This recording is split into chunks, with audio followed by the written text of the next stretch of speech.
persang penyerakan yang besar sanu kajai menteri ujungi lele aku kamar kai marpate kane kalau kai basmusi kajai menteri ujungi dalam kapasita Henry abang akali yaki balai mabikwa banjon cekapati yupi kejubab kejoki kejauh kene kalat kebakadu mata kadai setakai yupi habang ipe syakni ke parti lu cekiwai parti mpoi solution gila yo ke secara kawai ke parti lu mpoi solution ipe kini wi parti lu midon ke jekerman mentangin kuabat pai kuat syakai yupi Badai tangkai dupi hakane election pemerintah kebangidan yang kejekerban.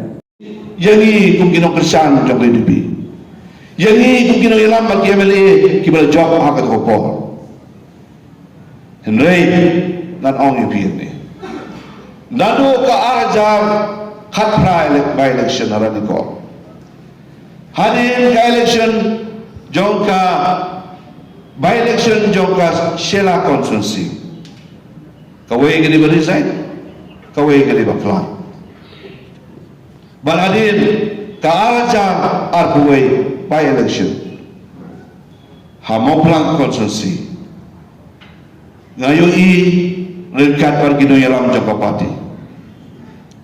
Bagi leader Joko Parti. Bakadan kei kedak bakasan. Kebakran hangi kino yalam. Baka keren haki pai ba kinong kersian kinong song snong jo state ke jogi hak bede iba ke parti UDP kini likely ke konsensi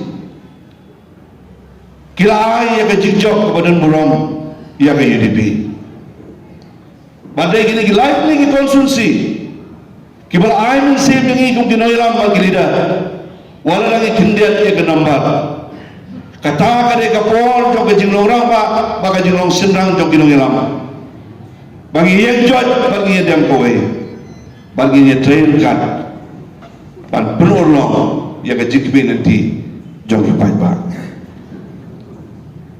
ngidon kam ban penkela ya kade ga arjar arpulai election nakwa pan banani nakalian jonga kaum presiden ngaso banong banga juyo ya kejingete kat naki nong ilam Joko Parti ngayo na kejingete kat naki leader bagi nong itmat Joko Parti ngaso skam susu ka ko sa sanmo kinong itmat kibawan ya kaban pensan ban pensit ya ka parti UDP so kanong kanega aka kapa ayman simba yang ikut ke parti UDP bat yang ikut kinong kersan